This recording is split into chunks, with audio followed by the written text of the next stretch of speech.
Welcome to Bitter Reality Brewing. Yeah, this is pear cider. This is Honeycrisp apple cider. It's decent, nothing special. We're gonna make a pear cider today, but we're gonna make it with a twist, 2 twists, and I'll explain. Number 2, pear cider from Mangrove Jacks. Don't forget, like, subscribe, keep sharing, definitely appreciate it. I don't know if you've ever heard the expression, don't go grocery shopping when you're hungry. Yeah, I may have had a couple beers too, I don't know. But I was really craving a good cider and something I could have on tap beyond what I have now. I'm kind of burnt out on the whole peach mango cider I got going. And somebody was running these things at about half or even less than half price based on where you normally buy them. So I got carried away. Yeah, I got 9 here. Yeah, I got really carried away. I got 3 pears because I was thinking about doing something. I got a straight apple cider with citra hops. And then I got apple cider without citra hops. I've got passion and peach. I've got strawberry pear, and I got mixed berry. 9 ciders, yeah, and they're all in date, and they're good for like 2 years in the packages that they come in. But I've decided, you know what? I got a little carried away. So we're gonna throw a little extra contest in here, and this is going to be for the US only. Sorry, I know, sorry. But the shipping can get expensive. Right here, mixed berry. You don't have to put the mixed berry, you can just go straight apple cider, or you can add the packet in here. I'm starting to get away from adding the packet, and that's something we're gonna do today. We're gonna do something a little different. But yeah, I'm gonna make it easy again. It's just gonna be a keyword. I'll pick something towards the end of the video. You put that keyword out there and you'll get a chance towards winning that. Something you can have on tap for Christmas or bottle, however you do it. They're falling. Last thing I wanna do is knock over the cider I'm drinking. Here's what we're gonna do. It's gonna be super easy, and I'm just gonna go get a pot. I'm gonna heat up some spring water. I got 5 gallons. We're only gonna, these are 6, if I remember right, these are for 6 gallons. I like to make 5 gallons because my keg's 5 gallons, which pushes the ABV up a little. The ABV on a lot of these things are 4.7, so it's really, that's actually, I think almost all of them are 4.7, so that's not gonna push it up by much. I'll double check, but I think it'll push it up to around 5.4. So here's what we're doing though. Instead of using the cider yeast that comes with it, I'm a huge American Home Brewers Association member, and if you're not a member, I'll leave a link down below, but the big key is that they do a lot of research and they come out with all kinds of information. They help, you know, fight for the breweries, things like that, and craft beer. But they did a test where they tested a bunch of different types of yeasts, primarily beer yeasts. And they found that number 2 from White Labs, it's a British yeast, allowed like the best flavors, the best overall, at least for what I like, you know, and they weren't real, you know, this is the best or this is the best. They kind of gave you good information, let you decide what you want. But it will dry this out, leave a little bit of residual sweetness, and it will really help the pear flavor stand out, which I love pears. I mean, if you're gonna give me an apple or a pear, I'm probably gonna take the pear. Love pears. Apples I like a lot too, but I'm very picky. So we're gonna do that. The other thing, and I can't remember the brand, but maybe I'll remember it while we're making it. I've been drinking a pear cider that has a little bit of vanilla in it. Madagascar vanilla, bourbon vanilla, whatever you want to call it. Just a little bit of vanilla, and these things just keep on falling. So that's what I'm gonna do, but I'm gonna add it probably to the keg. That way I can add a little, see how I like it, and I can keep increasing it. And I don't put too much up front because theirs is very subtle, but I'd like a little bit more in there. So it's just gonna be a pear cider using a beer yeast that I already did a starter, and I did the starter with a little bit of apple cider. Yes, not beer. Didn't want to put any beer into my cider. And then, of course, like I said, once we have that thing fermented, I'm gonna add a little bourbon to it and see how it goes. So let's have some fun. Here we go. I've already cleaned the scissors. I've cleaned that. I'll spray it down if it makes people warm and fuzzy. I got 2.2 pounds here from Adventures in Home Brewing.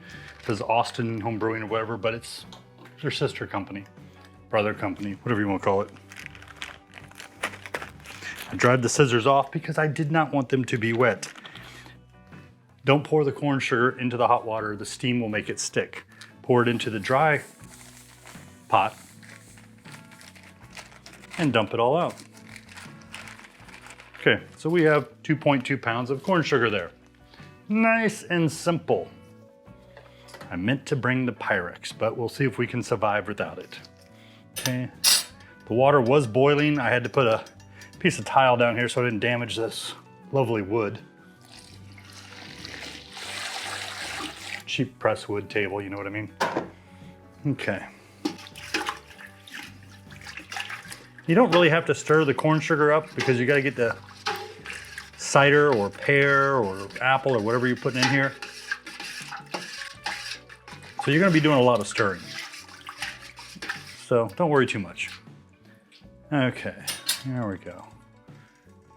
And we'll go ahead, we'll take this. I did clean it all down, but I know people get all kinds of warm and fuzzies when I do this again. So I'm gonna spray it. Spray it. Where's the scissors? Spray it. Spray it. And I didn't spray them, I scrubbed them and rinsed them and dipped them in some of the boiling water. So I know they were clean. So go ahead. And remember, when you cut this open, you're committed. Because when you cut it open, you're actually cutting into the packet. The instructions, everything is all right there, and it's separated by 2 layers. And I'll show you here. You can probably see it on this camera a lot better. There's 2 layers here. So you put your hand inside this layer, you go down in here, let's see if I can get this out of my way, and you got the instructions and the yeast. And it feels like there's something else in there. Oh, I know what that is. Do I know what that is? Okay, I've got cider. I'm assuming it's pear cider. I got pear cider flavoring. That kind of scares me. That's very disturbing, to say the least. I don't remember seeing that doing pear cider, and maybe I didn't do it before. This is an artificial sweetener. I do not like it. It is nasty. Nothing personal there, Mangrove. You didn't make the sweetener. The reason you would use it is it doesn't ferment. It's a non-fermentable sugar, so I think it's sucralose or something, and then we have cider yeast, M02 from Mangrove Jacks. Really good cider yeast. Not gonna use it. Not gonna use the pear flavoring either because I don't know if that's artificial or what that is. I can't smell if that's apple or pear. Okay, we're gonna have to do it.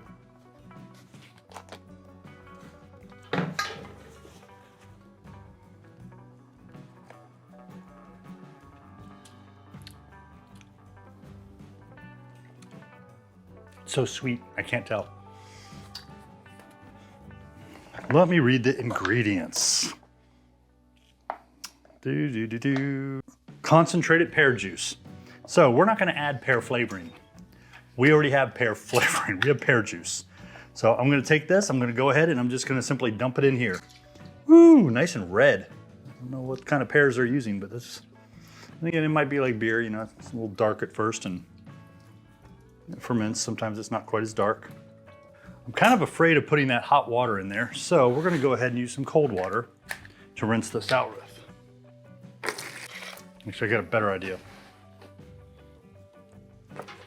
Go like that, as I splash it. Okay.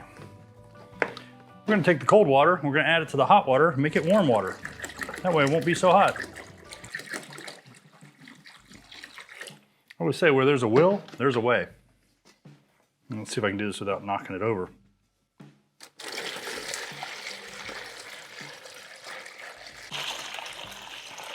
You can probably already guess.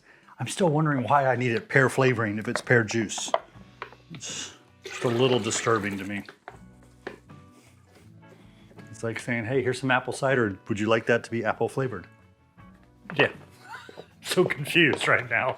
It boggles the mind. I don't understand that one at all.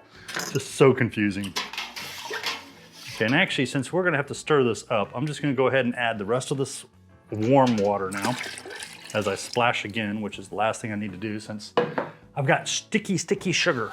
If you have a bucket fermenter, you can pour this stuff directly in with a little bit of cool water already in there.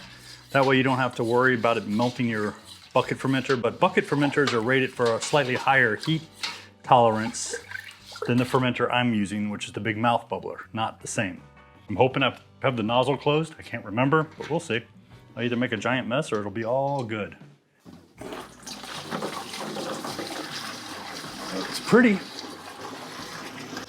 I meant to put cold water in the bottom of this fermenter, so I hope it's okay. It's a little warm.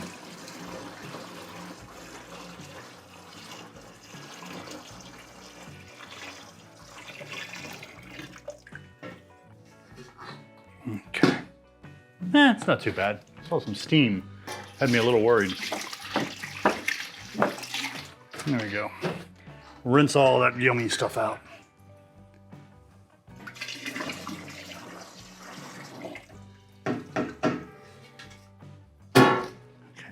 Now I'm just gonna top it off with water and we're gonna pitch our yeast. The key with topping it off with the water with this one is I got 1, 2, 3, 4, 5 gallons. It's 4.7, it's 6 gallons. I could do 6 gallons if I want to keep the ABV low, which I'd have no problem with. And then I could turn around and bottle it, but we're gonna put 1 gallon in 1 gallon fermenter and 5 in another and, you know, pitch different types of flavorings in there. But I'm gonna go to 5, which is gonna push it up to between 5.6 and 5.7. So let's go ahead and dump some water.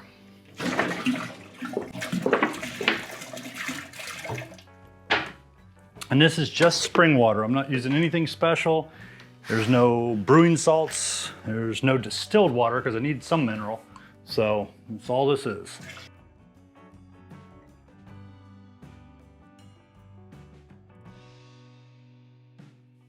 Okay, we're right at that 5 gallon mark, right in the middle. So time to get the yeast, pitch the yeast, and rock on. Give me a moment. This is a yeast starter I did with apple cider, and not hard cider, just apple cider. So I'm curious what it tastes like. And I gotta tell you, it kicked up better than doing the wort starter for the beer. It smells nice.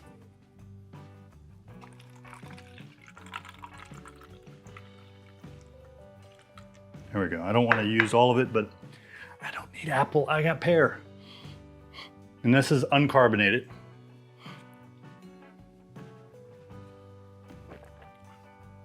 Ooh, a little acidic, very dry.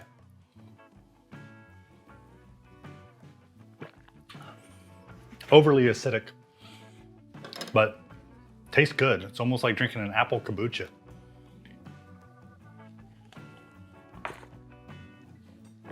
Just without the carbonation. Woo! A little kick to it. Okay, I'm only gonna pitch about half of this. So I wanna save some more to do some more ciders. I may use a different yeast, but if not, I'll have this available.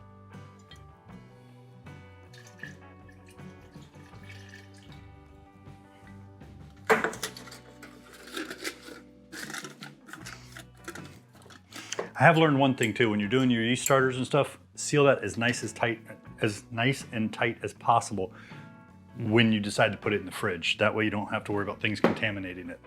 That's it. I'm not gonna do anything else. That is sitting on top. It's working its way down. It'll be good. I'm gonna put the lid on it. I've got my straps to help carry it and put it in the fermenter. I'll have to double check the temperature, but I believe it's around 72 that I'm looking for. So, but that's it. We have made pear cider, but not hard pear cider. The yeast makes that, so we'll be rocking and rolling in no time. Okay, here we go, and I'm sorry, US only. I got more contests going for the majority of everybody in the world, but down below, put pear cider. I know this is an apple cider with mixed berry flavoring, but put pear cider. If you're interested in winning this, put pear cider. I'll give it a week like usual. I'll pull from that. Whoever gets the random pick, boom, gets this, and I'll ship it to them, as long as you're in the US. Okay, so we're good. We're gonna let this ferment. Once it's done fermenting, I'll move it to a keg. We'll do a taste testing, see how it comes out, and that's when we're gonna add our bourbon vanilla. And oh, I'm looking forward to that because I want to taste it before I add the bourbon vanilla, and then I want to add the bourbon vanilla and see the differences. Because like I said, there's a pear cider out there. I'll put a picture somewhere in this video maybe about it, but there's a pear cider out there that has just a nice little hint of vanilla, and it's really good. Thank you again for joining us here at Bitter Reality Brewing. Don't forget, like, subscribe, keep sharing. Definitely appreciate the sharing. Thank you and cheers. I've got my grapefruit shandy.